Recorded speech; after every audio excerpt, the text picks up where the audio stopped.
नमस्कार मेरे प्यारे बच्चों, स्वागत है आपका आपके अपने YouTube चैनल पर। मेरे प्यारे बच्चों, आज का जो आपका क्वेश्चन है वह है कोलराउस का नियम क्या है।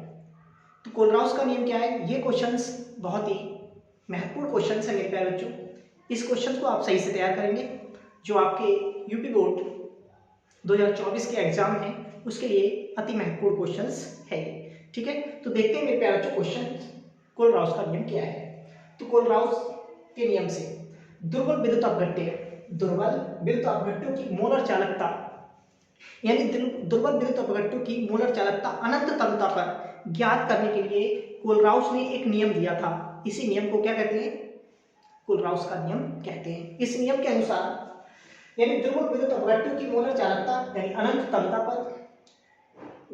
तमता पर की गणना करने के लिए मोलर चालकता की गणना करने के लिए एक क्या दिया, एक नियम दिया, उसे कोलराउस का नियम कहते हैं। इस नियम के अनुसार अनंत तमता पर किसी विद्युत अपघट्य की मोलर चालकता उसके सभी धनायन और ऋणायनों की आयनिक मोलर चालकताओं के योग के बराबर होती है। कहने का मतलब जो विद्युत अपघट्य है उसके धनायन और ऋणायन के आयनिक जो आयन होते हैं उनके योग के बराबर होती है। ठीक है, तो मैंने यहाँ पे यही लिखा है। जैसे कि मान लीजिए कोई विद्युत अपघट्य यानी किसी विद्युत अपघट्य की मोलर चालकता आपकी ये है, तो आपने क्या करना है, यहाँ पे n+n+ का मतलब है यहाँ जो वियोजन के पश्चात धनायनों की संख्या, और n- का मतलब क्या है, n- का मतलब है वियोजन के पश्चात ऋणायनों की संख्या। जैसे अगर आप यहाँ पे बताना चाहते हो तो किसी विद्युत अपघट्य की मोलर चालकता क्या है, λm अनंत। ठीक है, यानी लैम्डा m लिखेंगे फिर ऊपर लगाएंगे अनंत, क्योंकि अनंत तमता पर है। ठीक है, n+λ अनंत, इसका मतलब धनायनों की मोलर चालकता। ठीक है, और n-λ फिर उसके ऊपर अनंत लगाएंगे, इसका मतलब है ऋणायनों की मोलर चालकता अनंत तमता पर। n क्या है, वियोजन के पश्चात धनायनों की संख्या, और -n क्या है, वियोजन के पश्चात ऋणायनों की संख्या। ठीक है, इतना आने के बाद अब इसका अनुप्रयोग भी पूछा है क्वेश्चन में। ठीक है, तो अनुप्रयोग क्या है, जो एसिटिक अम्ल है CH3CH3COOH की मोलर चालकता ज्ञात करने के लिए हाइड्रोक्लोरिक अम्ल HCl और सोडियम एसीटेट CH3COONA तथा सोडियम क्लोराइड NaCl, जो प्रबल विद्युत अपघट्य हैं, ये प्रबल विद्युत अपघट्यों की मोलर चालकताओं का प्रयोग किया जाता है। एक बार दोबारा सुने, ये आप यहाँ पे लिखेंगे। ठीक है, मैं दोबारा बोल रहा हूँ, एसिटिक अम्ल CH3COOH की मोलर चालकता ज्ञात करने के लिए हाइड्रोक्लोरिक अम्ल सोडियम हाइड्रोक्लोरिक अम्ल, ठीक, सोडियम एसीटेट और सोडियम क्लोराइड प्रबल विद्युत अपघट्यों की मोलर चालकताओं के द्वारा ज्ञात की जाती है। ठीक है, दोबारा सुने, ये यहाँ पे आपको लिखना है, उसके बाद ये बताऊंगा मैं। एसिटिक अम्ल की अनंत तमता पर मोलर चालकता ज्ञात करने के लिए हाइड्रोक्लोरिक अम्ल सोडियम एसीटेट सोडियम क्लोराइड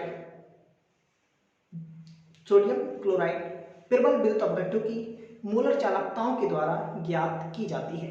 ठीक है, फिर जो सोडियम क्लोराइड है, एसिटिक अम्ल है, इसके धनायन और ऋणायन हमने लिख दिए। हाइड्रोक्लोरिक अम्ल है, इसके धनायन और ऋणायन लिख दिए। फिर सोडियम एसीटेट है, इसके धनायन और ऋणायन लिख दिए, और सोडियम क्लोराइड है, इसके धनायन और ऋणायन लिख दिए। ठीक है, उसके बाद मैंने क्या किया, इन दोनों समीकरण को जोड़ा है। समीकरण 2 और 3 को जोड़कर मैंने क्या किया, समीकरण 3 को उसमें से घटा दिया। तो मेरे प्यारे बच्चों, जब मैं इन दोनों समीकरणों को जोड़ूंगा तो जोड़ने पर देखो ये और ये जुड़ा है, और ये वाला उसमें से घट गया। क्लियर हो गया? जब मैंने इन दोनों को जोड़ा और जोड़कर जब ये वाली चीज घटाई तो ये इससे कट गया और ये इससे कट गया, कहेंगे फिर ये प्राप्त होता है। तो यहाँ पे ये लिखा है, समीकरण 2 व 3 को जोड़कर उसमें से 4 घटाने पर समीकरण 1 प्राप्त होता है। यानी जब मैं इसे जोड़ता हूँ, इसे और इसे, और ये घटाता हूँ, तो घटाकर मुझे ये प्राप्त होता है, ये इसके बराबर होगा। बात समझ में आ गई? यानी समीकरण 2 और 3 को जोड़कर जब आपने चौथी समीकरण से घटाया तो समीकरण 1 प्राप्त होती है। समझ में आया? एक बार दोबारा सुनिए फिर से, पूरा क्वेश्चन से देखिए। दुर्बल विद्युत अपघट्टों की मोलर चालकता की गणना करने के लिए कोलराउस ने एक नियम दिया। इस नियम को ही कोलराउस का नियम कहते हैं। इस नियम के अनुसार अनंत तलता पर किसी विद्युत अपघट्य की मोलर चालकता उसके सभी धनायनों व ऋणायनों की आयनिक चालकताओं का योग होती है। ठीक है, अर्थात किसी विद्युत अपघट्य की अनंत तलता पर मोलर चालकता जो होगी उसके धनायन और ऋणायनों की योग के बराबर होगी। धनायन और ऋणायन की मोलर चालकताओं के योग के बराबर होगी, जैसे कि ये। ठीक, अब यहाँ पे क्या लिखा जाएगा?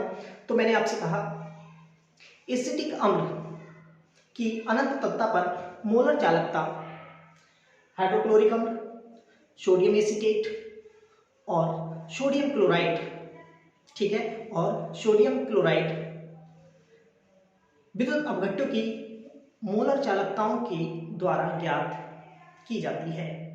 फिर जो एसिटिक अम्ल है उसके धनायन और ऋणायन लिखे, हाइड्रोक्लोरिक अम्ल है उसके धनायन और ऋणायन लिखे हैं, उसके बाद सोडियम एसीटेट है उसके धनायन और ऋणायन लिखे हैं, उसके बाद सोडियम क्लोराइड है उसके धनायन और ऋणायन लिखे हैं।